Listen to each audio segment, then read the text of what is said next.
Good afternoon from Raleigh, North Carolina.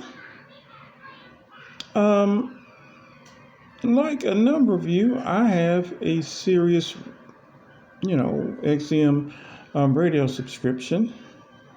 It's going on pretty well. I personally would like to see more dream pop and things of that nature. In my, you know, I'm struggling to find those stations. Basically indie. I know they got alternative, which is supposed to be the same as indie, but anyway, aside from the point, I was thinking of the kiddies, and when it comes to the kiddies, at least in my car, I have two stations. One is 77, which is Kids Bop, and then there's 78. Now, hold on a second. Now, there is Disney, but man, I've listened to that one, and that one just really doesn't. I don't know. I guess that's supposed to be for the kids. That's 79. I don't really think much of it. It seems to be just a whole bunch of pop. And I've heard some songs on there which just don't seem to be very kid friendly to me on Disney.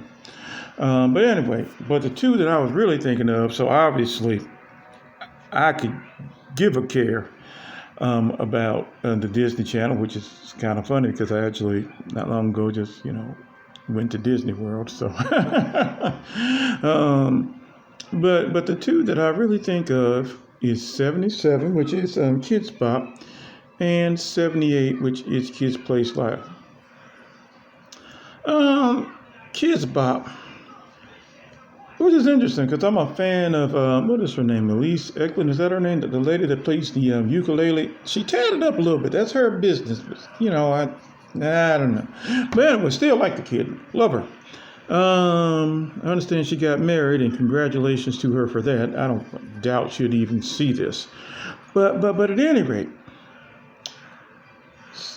Kids Bop, it's interesting listening to the songs. And of course, what they do is what they go through. They basically contort themselves to clean up a number of these songs. I think the first time I heard of Kids, man, this was many years ago. They had like commercials on the television, and there was a song called Follow Me. Well, which was by, I call him Uncle K. I'm not going down that route. but at any rate, I don't say those kinds of words. But anyway, but by Uncle K. Now, Uncle K, I didn't realize this. The kids had this song, and it just sounds sweet and innocent.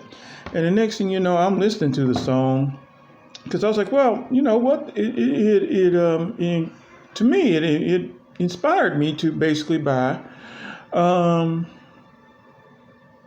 know, basically to buy the album. Man, was that a mistake. In the end, I didn't realize this, but Follow Me basically was, it just basically was about, not being loyal to the one you were with. And I didn't think that was appropriate.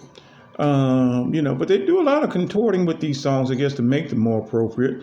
I kind of wish that they would do their own songs and songs that I believe kids can really identify with instead of, bringing up songs and the next thing you know, you look up the songs and they're definitely not about what you really think they were. Now, I got to tell you, to me, and I understand I'm not a kid, I'm 46 years old. But for me, I think that 78, which is Kids Place Live, blows that station out of the water. They don't do a lot of contorting with the songs, and the songs are very kid friendly. Some of them are super kid friendly, and some of them are, some of them are fine, and some of them have pop songs that I can't stand, which, understandable because I prefer, indie music, in pre-20th century R&B, pre-20th century rap, and classic rock, stuff like that. So I understand that. But I much prefer Kids Place Live. I so love it because they get the kids involved, right? So, they ask kids, a number of questions. What are some of the scariest things you've ever seen? Or, what are some of the silliest things you've ever done? And then they encourage their parents to mention, bring up things when they were younger. And I think my kids were wowed by that.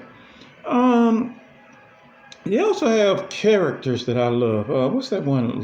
Lorenzo Lama. Who I think he's very funny. He likes to quip a lot. Um, and my definite favorite, what is his name? Although I wouldn't be surprised if this is played by a woman. I wouldn't be surprised. But Dirk, the fourth and forgotten chipmunk. I love that guy.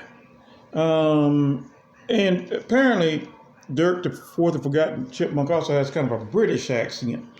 Love that fella. I mean, I love that animal farm thing that they have. I just think it's a much more kid-friendly venue on that particular station.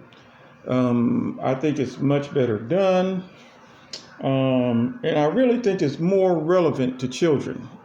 And in particular, as a parent, for me, I do feel safer, about Kids Place Live as opposed to Disney on 79 and as opposed to Kids Bop. Anyway, that's my story. Sticking to it. Take care, folks, from North Carolina's capital city, and goodbye.